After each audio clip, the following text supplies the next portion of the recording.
time-saving practices, I would say sit with your data, see is there another way in which you can look and use the data, and if there's something in your process that's taking quite a bit of time, and it could just be that you haven't learned how to do it in a much more efficient fashion.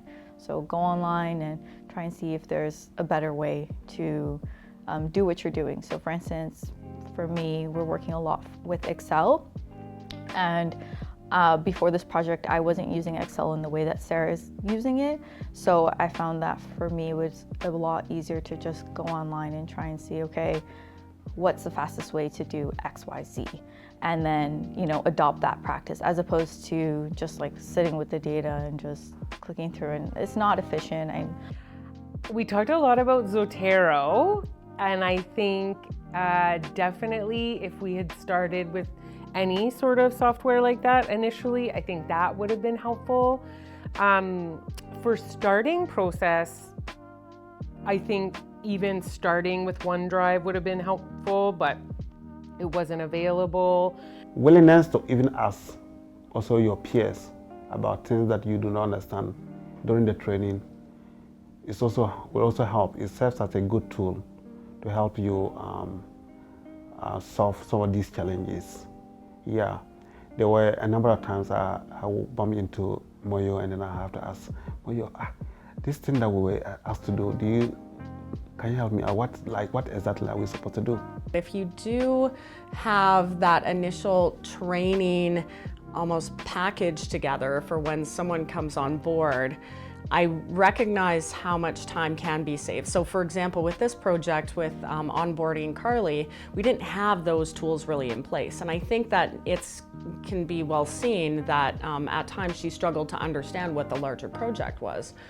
Now that all of these materials are coming together, sort of that metadata that has been organized to provide then to the next person who comes on, that saves the PI as well as some of the additional researchers, but it saves us time from repeating ourselves. It saves us time from, asking or checking in to make sure that information is understood, because we know that this has been almost tried and tested as kind of a sort of training module for them to come on board. So that's, I think, one of the points that I would suggest. So one of the things that I think is really important as a tool, and that we are using our experience as the Brighter Spark team to help to build, is a more systematic set of questions to inform the metadata for various data collection efforts.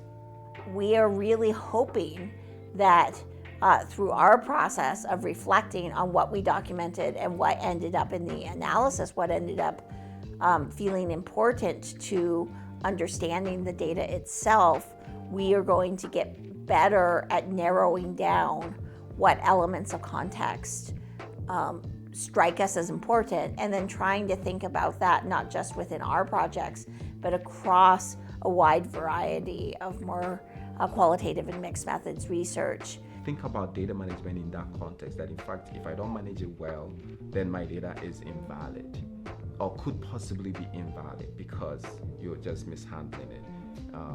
That would make people aware that, in fact, let's talk about this. Let's make this a standing item. Let's bring it up every time we meet as a team. And I think that's the way you can save time, because if you keep it to a later period, then you're going to spend much more time on doing things that you could have actually dealt with at the beginning, and saves you so much energy and time. And you can find joy in doing research, right? And we all enjoy what we do, but it's like, find joy in research, find joy in doing research by thinking about data management way ahead and actually trying to implement it.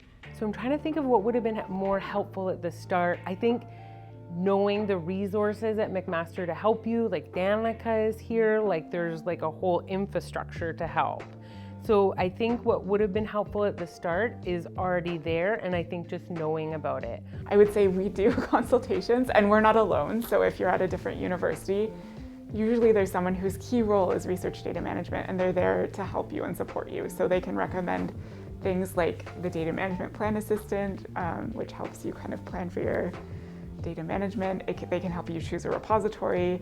They can help recommend file naming standards and documentation practices that really match in a tailored way the research that you're doing. So just like you're not alone and there's help available if you would like it.